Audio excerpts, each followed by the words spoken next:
योगेंद्र जी।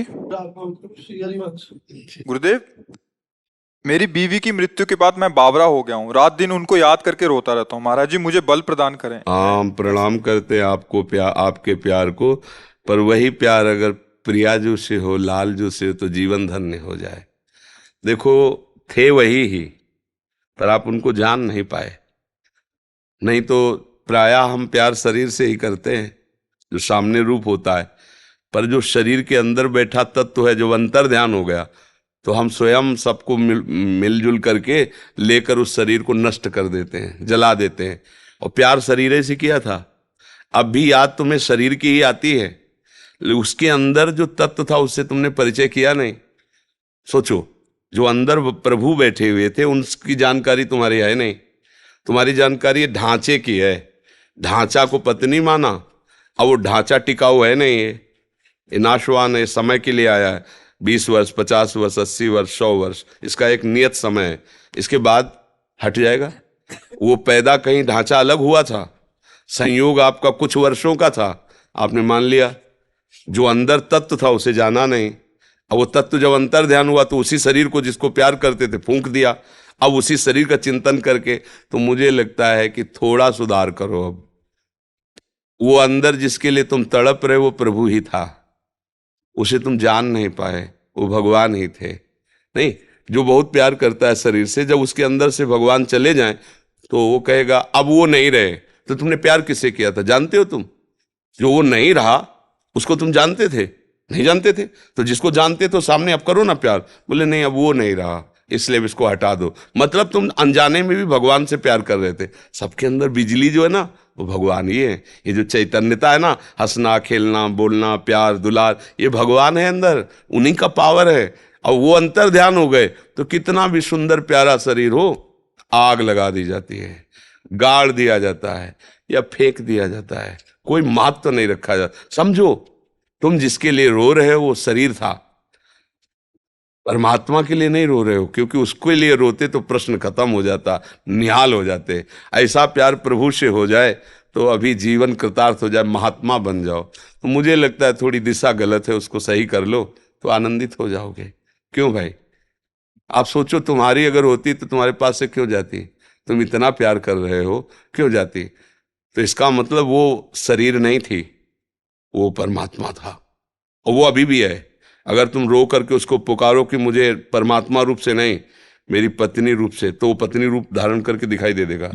वो आपको भाव में दिखाई देगा, मेरी पत्नी मेरे से बात कर रही, मेरे से मिल रही। क्योंकि बिजली वही है ना, उनको रूप रखने में कितना मिनट लगता है, वो तत्काल रूप रख लेते हैं। तो फिर भी वो रूप टिकाऊ नहीं है। जो रूप भगवान का है उनसे देखो, इतने से प्यार में तुम लट्टू हो गए।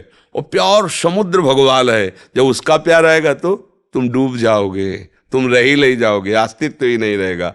मुझे लगता है अगर सुधार किया जाए तो हमारा प्यार करना सार्थक हो जाए। मेरा प्रभु ही सबके अंदर है, वही प्यारा है, उसी से हम प्यार करते हैं। चाहे जितना लाडला बालक हो, वो प्रभु चले जाए तो उसकी माँ से कहो अब रखो 2-4 महीने, तो वही पैसा देगी आपको कि जाओ इसको नष्ट कर दो शरीर को। क्यों? अब वो नहीं रहा। तो अनजाने में भी प्यार सब भगवान से ही करते हैं, पर जान करके प्यार करो तो बढ़िया सार्थक हो जाए जीवन। कितना बढ़िया भाव है कि उनकी याद करके उनके विषय में रोना। यही तो हम लोग जीवन भर मांगते रहते हैं प्रभु से, कि और कुछ नहीं चाहिए, आपकी याद करके आपके लिए तड़पूं, आपके लिए रोऊं। और वो आपको है, थोड़ा दिशा बदल दो, प्रभु की तरफ कर दो, तो अभी महात्मा हो जाओगे। और नहीं तो फिर यही दुर्गति करा देगा। मृग का चिंतन करते हुए मरे तो अगला जन्म मृग बने ना, स्त्री का चिंतन करते हुए मरोगे तो स्त्री तो मिलेगी नहीं, तुम खुद स्त्री बनोगे और फिर फंसोगे किसी पुरुष शरीर में। यही तो क्रम चल रहा है। फिर पुरुष शरीर में तुम्हारी प्रीता होगी कि मेरा पति है। इसका उदाहरण है पुरंजनोपाख्यान भागवत में है। तो पुरंजन ने एक सुंदर स्त्री को देखा, राजमहल, 9 दरवाजे का पूरा बगीचा, लुभायमान हुआ, इतना आसक्त हो गया कि जब मरा तो उसका चिंतन हुआ, तो वो जाके स्त्री बना, मगध देश राजा की रानी बना। और वो युद्ध में राजा मारा गया और वो अपनी चूड़ियां फोड़ के रो रहा था। तो भगवान उसको ज्ञान देने के लिए गए, बोले तू जानता नहीं मैं तेरा मित्र हूं, अविज्ञात सखा। जिसे तुम जानकारी नहीं रखते हो वो मैं तुम्हारा मित्र हूं। न तू स्त्री है न पुरुष है यार, पिछले जन्म में तू पुरंजन था, स्त्री में आसक्त हुआ, अब आकर के मगध देश की रानी बना, अब तेरा पति चला गया, उस पर आसक्त हो रहा। ये क्रम कब तक चलता रहेगा? सावधान, तू न स्त्री है न पुरुष है, मेरा अंश है, मेरा भजन। उसी समय उनको वैराग्य हुआ। तो ये सावधानी कर लो तो जीवन सार्थक हो जाएगा, नहीं तो फिर। एक हमने और दर्शन किए थे, एक वयोवृद्ध थे, तो एक जैसे भगवान की पूजा की जाती है, फोटो रखते हैं, छवि रखते हैं, ऐसे वो अपनी पत्नी की छवि रोज छाती से लगा के रोते थे। उस समय हम ब्रह्मचर्य आश्रम में थे। वो उन्होंने कहा मुझे कोई भगवान पर श्रद्धा नहीं, कोई, हमारी पत्नी छीन ली भगवान ने, और पत्नी की छवि रखते हैं ऐसे।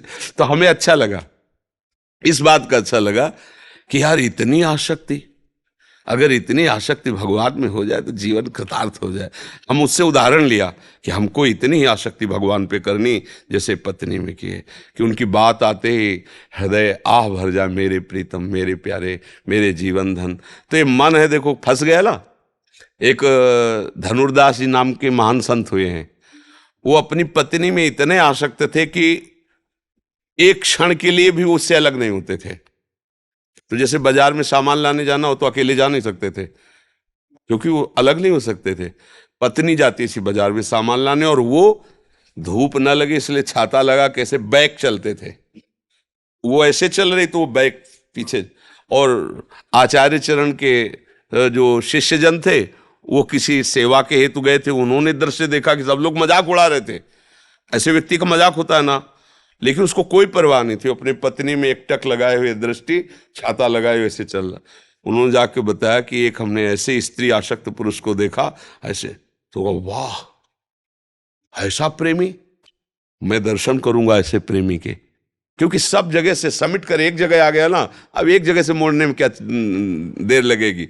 नजदीक गए तो वैसी सीन देखी, तो उनका भाई तुम ऐसे चल रहे हो, सब लोग मजाक करे। तो बोले प्रभु मैं आसक्त हूं अपनी पत्नी को, एक क्षण भी मैं। तो उनका पत्नी से क्यों आसक्त हो? उनका ऐसा रूप है इसका। बोले इससे बढ़कर रूप बोले हो ही नहीं सकता। तो ऐसे चपल है, आओ परम पवित्र आचार्य जी ही ऐसे प्यार की चपत है। तो सामने देखा ललित त्रिभंगी भगवान, अरे छूट गया छाता छूट गया छाता, छूट गई पतली, बावरे हो गए। अरे कृष्ण का रूप। अब वो तो बस महान संत हुए, धनुर्दास जी उनका नाम हुआ। तो देखो कहीं ना कहीं हमें सुधरना चाहिए। भगवान की कृपा है आप पर, जो आप सत्संग में आए, आप संत समागम।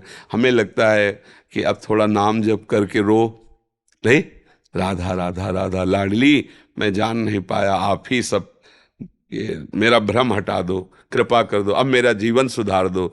मुझे ऐसा प्यार चाहिए जो मेरे से कभी बिछुड़े ना। वो प्रभु हैं, कभी नहीं बिछुड़ेंगे, कभी नहीं। और यहाँ का सब प्यार बिछुड़ने वाला है, नहीं बिछुड़ने वाला। मान लो आपने गुरु माना, अब ये शरीर कितने दिन रहेगा? एक दिन नष्ट होगा। आपका शरीर कितने दिन रहेगा? एक दिन नष्ट होगा। लेकिन गुरु में यदि भगवान की बुद्धि की कि मेरे भगवान है, तो सदैव रहेंगे। शरीर भले चला जाए, आपके भाव में गुरुदेव बैठे रहेंगे। तो मुझे चाहिए कि हमारा जीवन भगवान से जुड़ जाए, सोई विश्राम मिलने वाला है। यहाँ सब धोखे का खेल है, कब कौन कहाँ बिछुड़ जाए कुछ पता नहीं है, कब कौन हमको छोड़कर चला जाए कुछ पता नहीं। एक है जो कभी नहीं छोड़ता है, वो भगवान है। भगवान के बिना कोई हमारा नहीं। यही सत्संग में, यही शास्त्रों में, यही संतों ने अनुभव किया है और उसी का वर्णन करते हैं।